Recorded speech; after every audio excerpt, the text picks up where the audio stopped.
Dear students, we are really grateful to Allah as He has saved us well and sound. If our Creator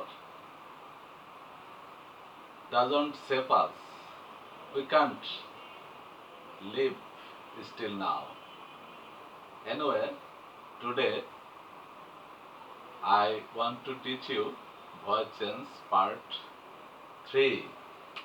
Today I will teach you interrogative sentence of voice change. Interrogative sentence তোমরা জানো যে sentence দ্বারা কোনো প্রশ্ন জিজ্ঞাসা করা বোঝায় তাকে ইন্টারোগেটিভ সেন্টেন্স বলে। ভয়েস চেঞ্জ ইন্টারোগেটিভ সেন্টেন্স এবং অ্যাসার্টিভ সেন্টেন্সের ভিতরে তেমন পার্থক্য নেই, শুধু পার্থক্য অক্সিলারি ভার্বের ব্যবহারটা। যেমন এখানে যদি আমি যেমন am যদি ব্যবহার করি, সেখানে আমরা কিভাবে ব্যবহার করতাম যে অক্সিলারি ভার্বটা যে নতুন সাবজেক্ট যেটা হতো তারপরে বসাতাম, এখন অক্সিলারি ভার্বটা আগে বসাবো। যেমন এখানে ফর এক্সাম্পল আমি এখানে স্ট্রাকচার লিখে এক্সাম্পল লিখেছি, ডু দে ওপেন দি ডোর। এটা একটি ইন্টারোগেটিভ সেন্টেন্স। এখানে অ্যাক্টিভ ভয়েসে আমরা দেখতে পাচ্ছি যে টেন্স অনুযায়ী এখানে শুরুতে অক্সিলারি ভার্ব ডু বসেছে, তারপরে এখানে সাবজেক্ট আছে দে, ভার্ব আছে হলো ওপেন, ওপেন এটাও ভার্ব 1, তারপর অবজেক্ট আছে দি ডোর। এখন এটা একটা সাধারণ ইন্টারোগেটিভ সেন্টেন্স। এখানে সাধারণ ইন্টারোগেটিভ সেন্টেন্সের যে স্ট্রাকচারটা লিখেছি রুল 1 এর, যে শুরুতে অক্সিলারি ভার্ব, এটা কিন্তু অ্যাক্টিভ থেকে প্যাসিভ করার অক্সিলারি ভার্ব। তাহলে এখানে আমরা সবসময় একটা কথা জানি যে ভয়েস চেঞ্জ আমরা অ্যাসার্টিভ সেন্টেন্সের বা ইন্টারোগেটিভ সেন্টেন্সের ভয়েস চেঞ্জ করতে গেলে আমাদের কয়টা জিনিস লাগবে। প্রথমত আমাদের সাবজেক্ট চিনতে হবে যে প্রদত্ত সেন্টেন্সের সাবজেক্ট কোনটা, প্রদত্ত সেন্টেন্সের অবজেক্ট কোনটা, এবং সেখানে মূল ভার্ব কোনটা, সেই মূল ভাব অনুসারে অক্সিলারি ভার্ব আমাদের নির্ণয় করতে হবে। তাহলে ইন্টারোগেটিভ সেন্টেন্সে এমনি দেওয়া থাকে অক্সিলারি ভার্ব আগে, এই জন্য এটা ইন্টারোগেটিভ সেন্টেন্স। ডু এখানে অক্সিলারি ভার্ব, তাই আমরা যখন প্যাসিভ করতে যাব তখন এখানে কি লিখেছি অক্সিলারি ভার্ব লিখতে হবে, একে লিখেছি অক্সিলারি ভার্ব। এখন এখানে ডু ভার্ব 1 কিন্তু এটা অক্সিলারি ভার্ব, যখন আমরা ভার্ব 1 অক্সিলারি ভার্ব হিসেবে অর্থাৎ ডু ডাজ দেখব, তখন সেখানে আমরা প্যাসিভ করার সময় am is are do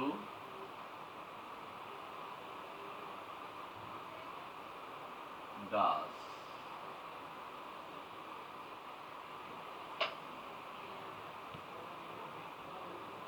do does থাকলে আমরা কি দেব am is are। তাহলে এখানে ডু ছিল, এখানে আমরা ইজ দিয়েছি, যেহেতু এখানে অবজেক্ট ছিল দি ডোর, এটা এখানে সাবজেক্ট হয়ে যাবে। অর্থাৎ এর এখানে নতুন সাবজেক্ট বলতে বোঝানো হয়েছে প্রদত্ত অ্যাক্টিভ ভয়েসের যেটা অবজেক্ট ছিল সেটা যখন সাবজেক্ট হয়ে যায় সেটাকে আমরা নতুন সাবজেক্ট হিসেবে ধরব, আর প্রদত্ত সেন্টেন্সের যেটা সাবজেক্ট ছিল সেটা প্যাসিভ ভয়েসে অবজেক্ট হয়ে যায়, সেটাকে আমরা নতুন অবজেক্ট ধরব। সেই হিসাবে এখানে আমি দি ডোর সাবজেক্ট পেলাম, তারপর ভার্ব 3, এই যে এখানে চারে লেখা আছে কি, তিনে লেখা আছে অক্সিলারি ভার্ব একাধিক থাকে, অর্থাৎ যখন আমরা প্যাসিভ করতে যাব, যদি কোনো সেন্টেন্সে অক্সিলারি ভার্ব একের বেশি ব্যবহার করতে হয়, সেখানে আমরা এই অক্সিলারি ভার্বটা ডাবল হলে এখানে ব্যবহার করতাম, কিন্তু এখানে তো আমাদের ডাবল নেই। এই জন্য এখানে এই অক্সিলারি ভার্ব 3 নাম্বার রুল এখানে প্রযোজ্য নয়। তাহলে ওটা বাদ দিয়ে আমরা কি দেখলাম, চারে কি আছে, ভার্ব 3 ওপেন্ড, ভার্ব 3 লিখলাম। তারপরে বাই, বাই প্রিপোজিশন, অর্থাৎ বাই ছাড়াও কিছু প্রিপোজিশন বসতে পারে, যেমন ইন, উইথ, এগুলো বসতে পারে, কিন্তু এখানে বাই বসবে। তারপরে যেটা সাবজেক্ট ছিল দে, তাই গেল দেম।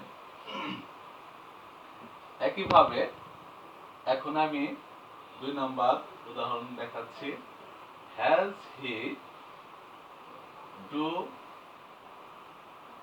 হ্যাজ হি, এখানে হবে ডান, হ্যাজ হি ডান দি সাম, অর্থাৎ এখানে এটা প্রেজেন্ট পারফেক্ট টেন্স আছে। আমরা যদি হ্যাজ, হ্যাভ দেখি, তখন এখানে অক্সিলারি ভার্ব কি দেব, হ্যাজ, হ্যাভ প্লাস বিন যোগ করব, বিন, বিন যোগ করব। তাহলে এখানে আমার অক্সিলারি ভার্ব কয়টা, হ্যাজ আছে দেখে হ্যাজ বিন হবে, হ্যাজ আছে দেখে কি হবে, হ্যাজ বিন। তাহলে এখানে দুইটা অক্সিলারি ভার্ব, দুইটা থাকলে আমরা কি করব, এই যে নিয়ম অনুসারে আমি প্রথমে অক্সিলারি ভার্ব একটা দেব, তাহলে হ্যাজ আমি আগে দেব, হ্যাজ, তারপরে অবজেক্ট আছে দি সাম, এটা নতুন সাবজেক্ট হিসেবে বসলো, দি সাম।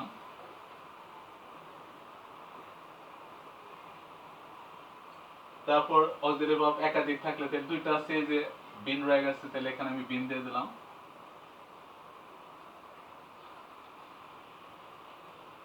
বিন। তারপর কি ভার্ব 3, অর্থাৎ যেটা মূল ভার্ব, এখানে ভার্ব 3 অলরেডি দেওয়া আছে ডান, তাহলে ডান দিয়ে দিলাম। এরপরে কি দেব, বাই। তারপরে নতুন অবজেক্ট, নতুন অবজেক্ট এখানে হিয়া ছিল, সাবজেক্টের নতুন অবজেক্ট হলো, তাহলে কি থাকলে কি হয়ে যায়, হিম হয়ে যায়। তারপরে প্রশ্নবোধক চিহ্নটা বসে যায়। একইভাবে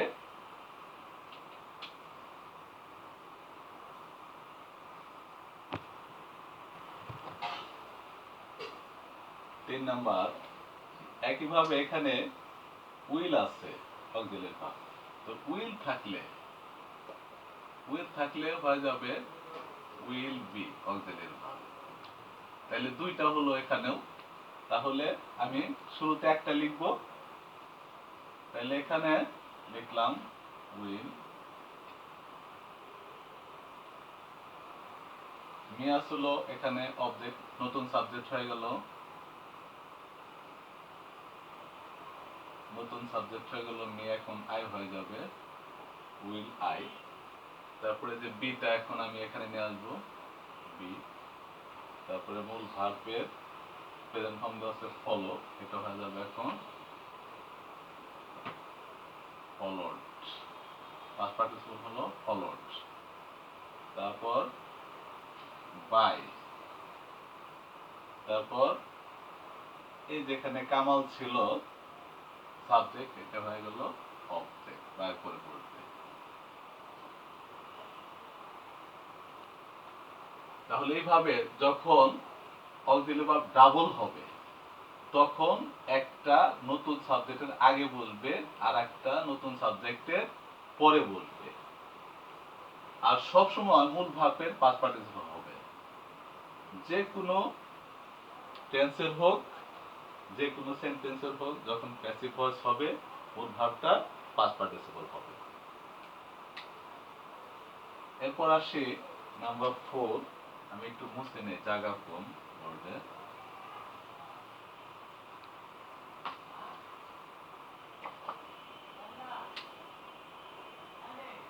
নাম্বার 4, এখানে আছে হ্যাভ, একই অবস্থা। হ্যাভ থাকলে এখানে হয়ে যাবে হ্যাভ হ্যাভ বিন। হ্যাভ থাকলে হ্যাজ বিন। এখানে একটা বিষয় আছে, যদিও এখানে হ্যাভ আছে, এখন সাবজেক্ট ছিল দে, প্লুরাল নাম্বার, থার্ড পারসনের জন্য এখানে হ্যাভ ছিল, কিন্তু আমার প্যাসিভ ভয়েস করতে গেলে এ কার, এটা অবজেক্ট, এই অবজেক্টটাকে যদি আমি সাবজেক্ট বানাই, নতুন সাবজেক্ট বানাই, তাহলে এ কার হচ্ছে থার্ড পারসন সিঙ্গুলার নাম্বার, এ কার। এজন্য এখানে হ্যাভ না বসে হ্যাজ বলবে, তাহলে হ্যাজ এ কার, তারপর তাহলে হ্যাজ বসলো এখানে, এই বিনটা রয়ে গেছে, এখন বিনটা বলবে, বিন। তারপর ভার্ব 3 এখানে প্রেজেন্ট পারফেক্ট টেন্সের ভার্ব 3 তো অলরেডি দেওয়া আছে, বট, বটটা এখানে লিখে দেব। তারপর প্রিপজিশন এখানে বাই বসবে, দে ছিল, দে থাকলে যেটা হয়ে যায় অবজেক্টিভ কেস দেন, তারপর প্রশ্নবোধক চিহ্ন। একইভাবে নাম্বার 5 আছে ইজ। ইন্টারোগেটিভ সেন্টেন্সে যখন আমরা শুরুতে ইজ দেখব, এম ইজ আর দেখব সাবজেক্টের আগে অর্থাৎ শুরুতে, তখন এম ইজ আর থাকলে আমরা কি ব্যবহার করব, এর সাথে বিং যোগ করব। যেমন ইজ থাকলে এর সাথে হবে ইজ বিং, আর থাকলে একইভাবে আর বিং, এম থাকলে এম বিং। তাহলে এখানে অবজেক্ট আছে এ সং, এটা সাবজেক্ট করলে থার্ড পারসন সিঙ্গুলার নাম্বার, এই জন্য এখানে ইজ বলবে, বসালাম ইজ, তারপরে এ সং নতুন সাবজেক্ট এ সং। এখন এই বিংটা অক্সিলারি ভার্ব, দ্বিতীয় অক্সিলারি ভার্বের জন্য এখানে বলবে সাবজেক্টের পরে সং বিং। এরপর মূল ভার্ব আছে কি সিঙ্গিং, তাহলে এখানে সিং মূল ভার্ব, এটার পাস্ট পার্টিসিপল হচ্ছে সাং।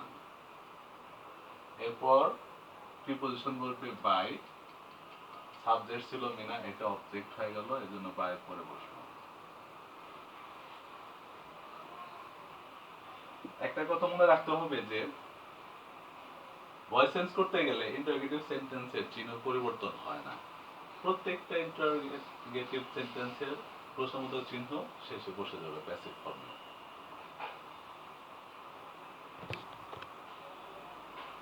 এখন ইন্টারোগেটিভ সেন্টেন্সের রুল 2 তে আমি দেখাচ্ছি যে ইন্টারোগেটিভ প্রোনাউন যুক্ত, অর্থাৎ যদি ইন্টারোগেটিভ প্রোনাউন যুক্ত থাকে তখন আমরা কিভাবে ভয়েস চেঞ্জ করব। সেখানে আমরা শুরুতে ইন্টারোগেটিভ প্রোনাউন দেব। ইন্টারোগেটিভ প্রোনাউন কোনগুলো, যেমন when, what, how, who, etcetera, এগুলো হচ্ছে ইন্টারোগেটিভ প্রোনাউন। যখন সেন্টেন্সের শুরুতে এই ইন্টারোগেটিভ প্রোনাউনগুলো থাকবে তখন আমরা এইভাবে ভয়েস চেঞ্জ করব। শুরুতে দেব ইন্টারোগেটিভ প্রোনাউন, তারপরে অক্সিলারি ভার্ব, তারপর নতুন সাবজেক্ট অর্থাৎ যেটা অবজেক্ট ছিল সেটা সাবজেক্ট হবে, তারপর আবার অক্সিলারি ভার্ব একাধিক থাকলে, অর্থাৎ যদি একটা সেন্টেন্সের যে অক্সিলারি ভার্ব আছে তার যদি প্যাসিভ করার সময় একাধিক হয়ে যায়, তখন একাধিক পরেরটা অর্থাৎ দ্বিতীয় থেকে তৃতীয় পর্যন্ত এখানে বলবে। তারপরে 5 নম্বর ভার্ব 3, তারপর বাই প্রিপজিশন, তারপর নতুন অবজেক্ট, 8 নম্বর হচ্ছে প্রশ্নবোধক চিহ্ন, এটা বসে যাবে। যেমন এখানে when do you learn English, এখানে হোয়েন যুক্ত আছে, অর্থাৎ হোয়েন এখানে প্রোনাউন। এখানে আমি কি করব, শুরুতে আমি এই প্রোনাউনটা এখানে বসিয়ে দিব শুরুতে, এই যে যেটা আমার 1 নম্বর রুলে আছে, হোয়েন বসাই দিলাম, হোয়েনের কোনো পরিবর্তন হবে না।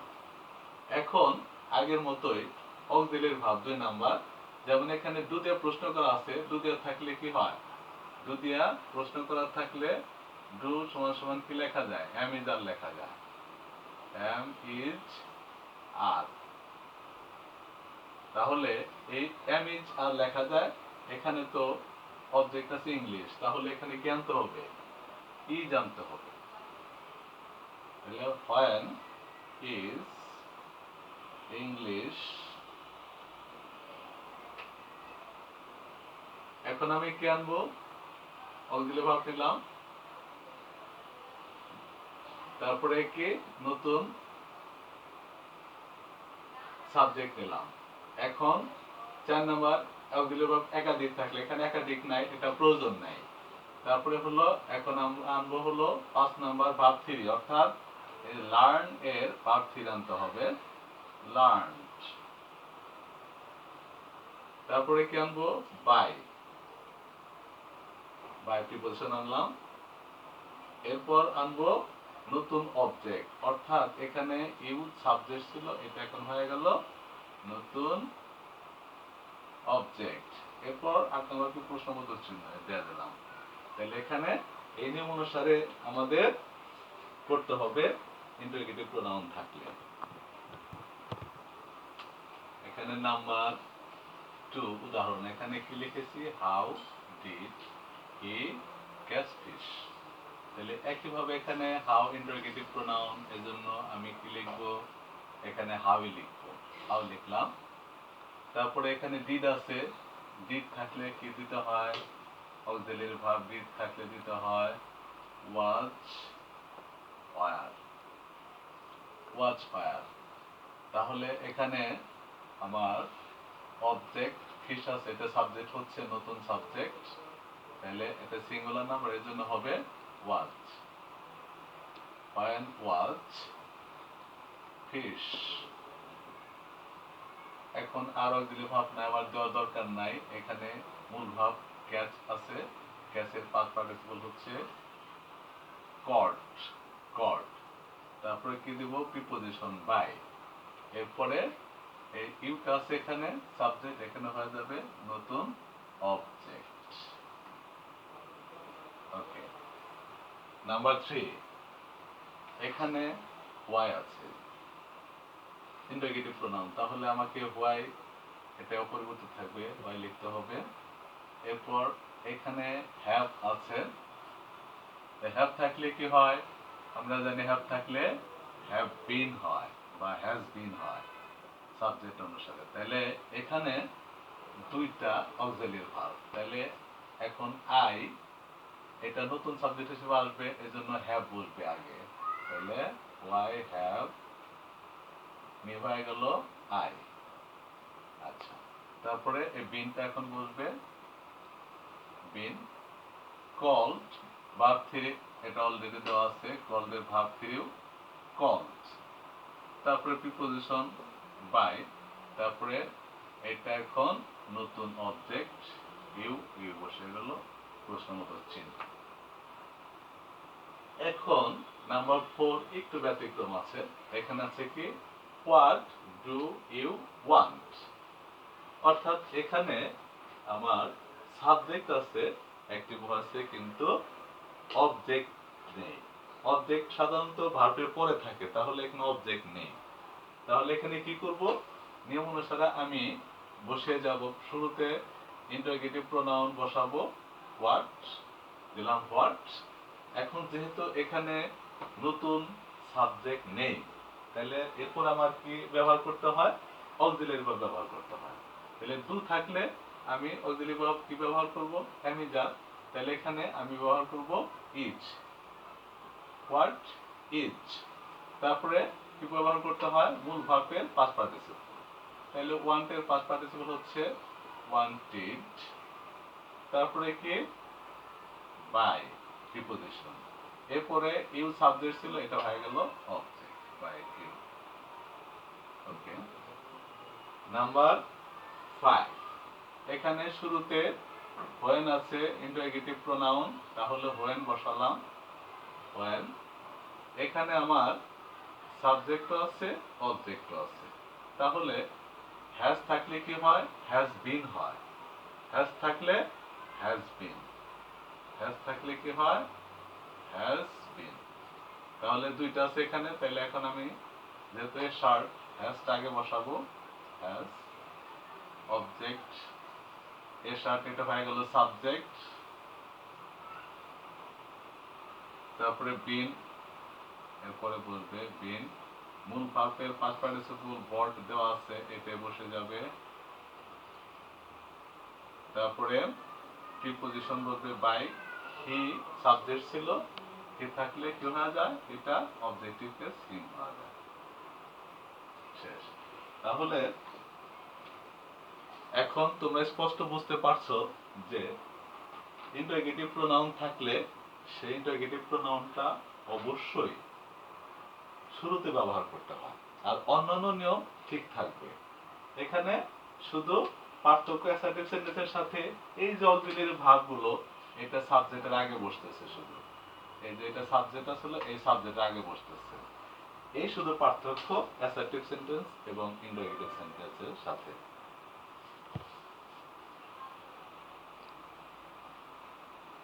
Dear students, you must have watched my class. I mind that you have understood clearly. If you have any confuse, you will watch again and you will be able to understand. Okay, thank you. No more today.